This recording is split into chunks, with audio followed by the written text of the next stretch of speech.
Thus, they would get... Oh, I have to reset. They would get favorable odds for the fight. But what I was going to say is, oddly enough, these grudges that fights usually started over seem to happen a lot more frequently every 2 or 3 years or so, or 10 or something. But basically, the time it takes to raise a bunch of pigs, it would seem that when they had a lot of pigs, grudges seemed to be more prevalent.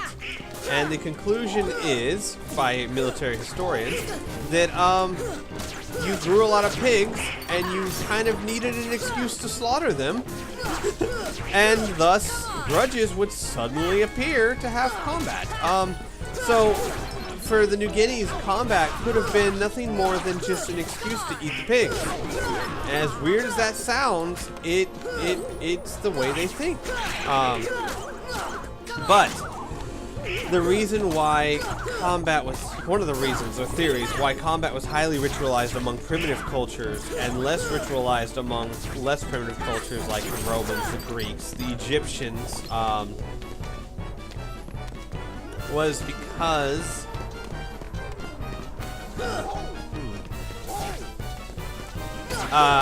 population. It was all about population. Basically, wars in primitive cultures who do not have high population were highly ritualized to limit casualties because you could not afford to lose the people. Other civilizations that had more population and more people, yay puppies, could afford to lose them, and thus war became much more deadly. And the restrictions placed upon war by ritual became less needed. And that's one of the big differences between primitive warfare and less primitive warfare.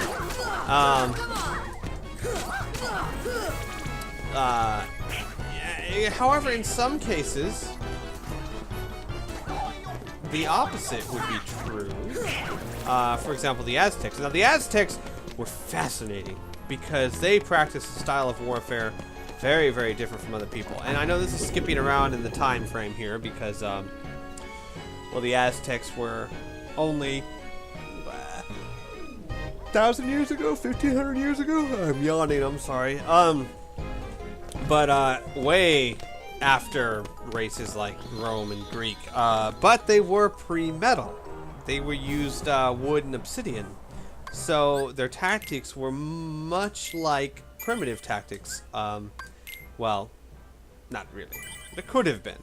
But the Aztecs were different. There is one big thing that set them apart from other cultures of the world.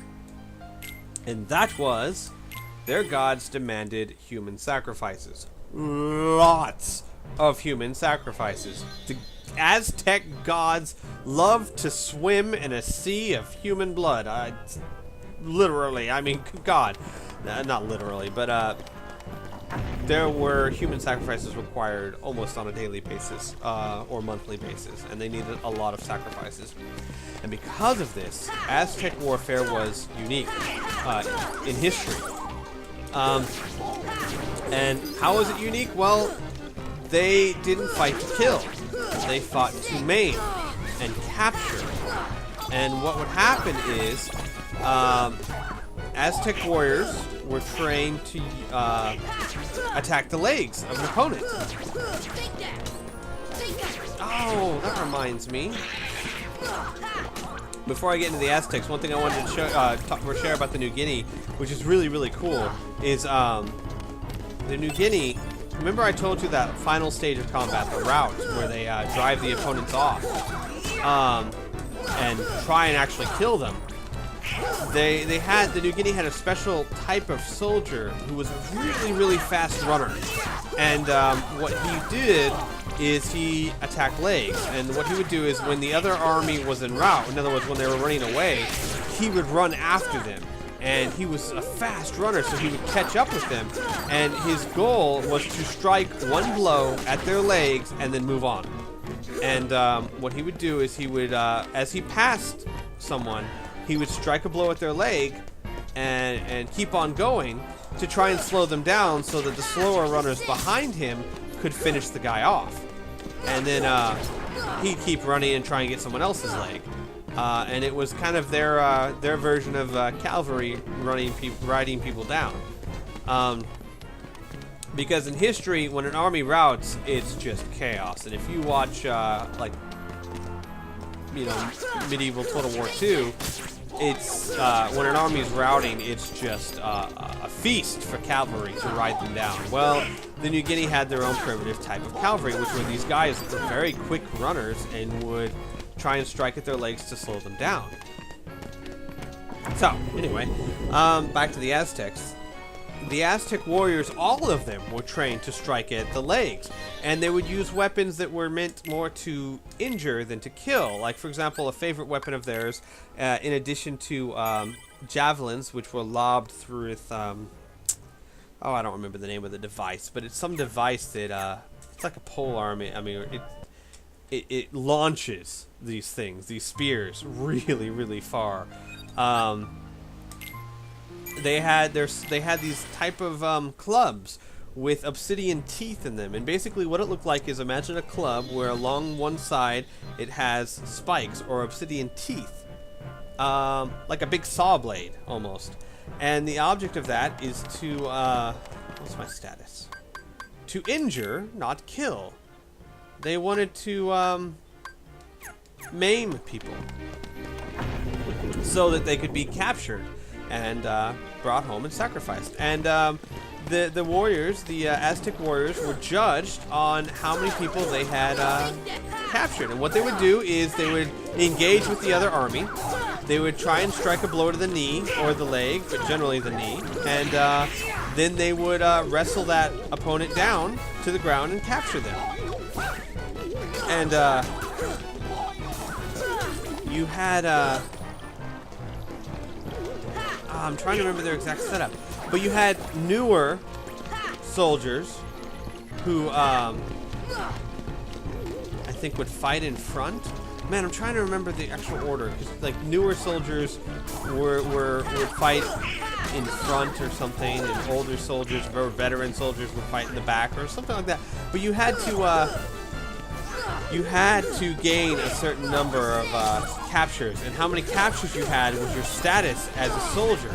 And if you didn't capture, it was bad. If you went, I think it was like 4 fights without capturing a single person, you were disgraced and thrown out of the army. So you had to capture people, and if you captured, I think, like 10 people, you were revered, and you were allowed to leave the army. And the army was actually a way of social mobility. If you were a peasant and joined the army, I could be wrong on this, I don't remember exactly, but yeah, I think if you were a peasant and joined the army and you captured a certain amount of people, you could retire with a certain status. You know, you weren't no longer a peasant, you had some status in the society. But like I said, if you don't, then you're dishonored and thrown out. I should go to the graveyard, shouldn't I? So, and they would capture people and they'd take them back to be ritually sacrificed. And they had many different sacrifices and ways to sacrifice people, and really fascinating rituals involved in these. For example, they have one where... Yes, I want to go to the graveyard. Thank you. They would treat the captive... Let's check this place too once the Heartless are out of the way. Okay. They would treat the captive like a son, almost like a family member. And what they would do is they would sit in a tent, and the son. Wait, no. I'm getting things confused. I'm thinking about Native Americans, not Aztecs. But just so you know, it's a Native American tribe. I don't remember which one, but. The captive would run in circles around a fire while all the Indians around him would beat him with sticks and knives and things like that, and burn him. And the whole time, the captive, who was running around in circles, would chant to the gods. And when the captive was close to passing out, or ooh, 16, huh? Was close to passing out, they would stop and they would attend to him and give him medical treatment. And while they do that, they would talk to him as a father talks to a son, and the captive would respond as a son talks to a father. It was a very emotional, weird thing. Can I go back there now? Because that had some good leveling stuff in it. Alright, yeah, and then they would eventually keep doing that over and over until the guy finally died around sunrise. Very strange sacrifice there. The Aztecs, however, the sacrifice I was thinking about for the Aztecs is called the striping. And the way the striping works is, first of all, the person had to be considered to be a really strong fighter or warrior. They had to have proven themselves in battle and then captured. And they would be selected for the striping, which happened only once every couple of years or once a year or something like that. And what would happen is during their captivity, for like a month or two, they would be treated, they'd be taken in by the man who captured them. The man who captured them would treat him as a son. He'd be taken into their home, he'd be fed and clothed and revered by the man who had captured him. And they would be treated like family, like beloved family for, oh, hello, examine. No, wait, no! No! No, go back.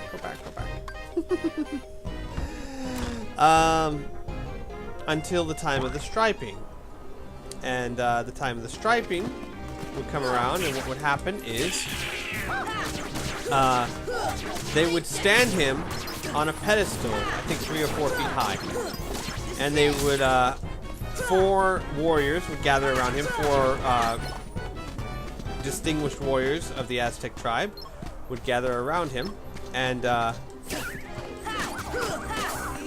they would all have remember those clubs I told you about with the sawtooth things on it?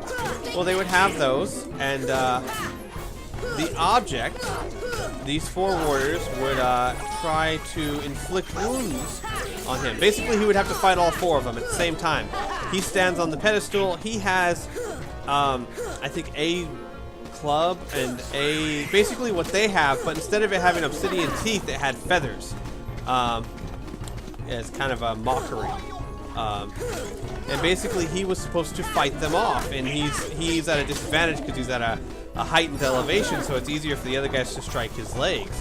But the idea is to not inflict mortal wounds, is to show, for the warriors that are the 4 warriors of the tribe, to show supreme skill with their weapons by injuring him, but not injuring him enough to really impair him. Just give wounds on him, or thus striping him with cuts. And to try and make the fight last as long as possible by injuring him but not killing him. And by doing so, they could show that they had a mastery of their weaponry. And the other guy, the guy on top of the stool that was being sacrificed, his job was to fight as bravely and as hard as he could until he died. Now, there are some stories of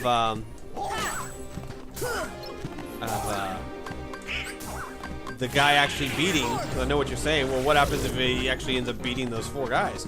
It happens sometimes, a few times. One that I know of, he did actually manage to kill the 4 warriors trying to fight him. However, he was so badly injured that he died soon afterwards.